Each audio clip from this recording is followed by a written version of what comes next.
Okay, so here we are in our development environment, CODEO. I want to show you now the steps how to build a small application and execute it on the PolarFire SoC. So I create a new PikeOS project.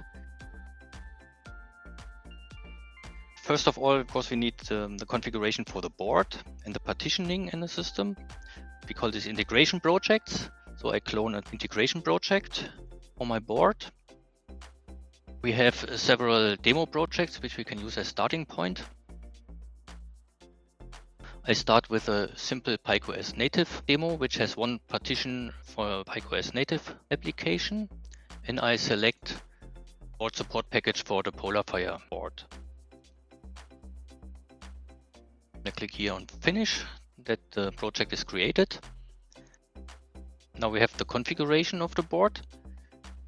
We see here the configuration for the partition. So we have one application partition of type PikeOS native.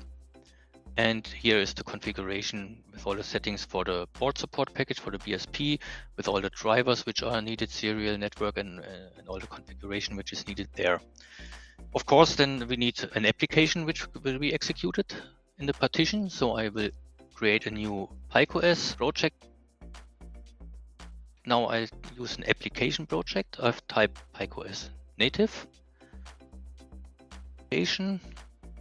Again, we have some demo projects here. I will use for demonstration the Hello World example. And for the application project, I only have to select the toolchain which is needed to compile the application. Prepare the application project. Now I can, for example, look at the source code here. So we see just a little Hello World message. I can change the output to Hello PolarFire.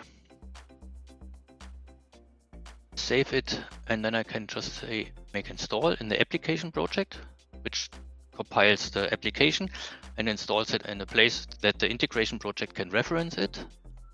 Of course, in the integration project, here's the configuration. I now have to select which binary to execute in that partition. I use the one we have generated. The name is okay, the same here.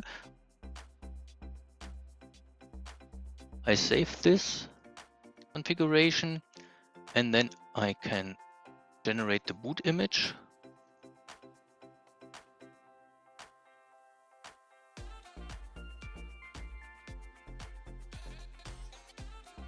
So now all the needed binaries and the kernel are prepared and put into the boot image. And with make install, I copy the boot image to the place where the TFTP server expects it, that I can download it from the target. So I have now here two telnet connections to the different serial interfaces of the board. One is for the firmware output and one is for the bootloader. So I now start board.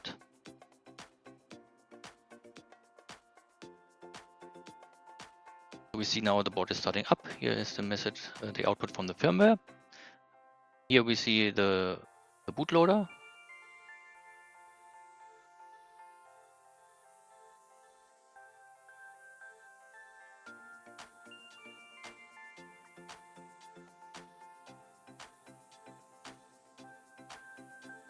Okay, here we see the bootloader. So I now load the binary, the new boot image via TFTP boot, via network, and start it.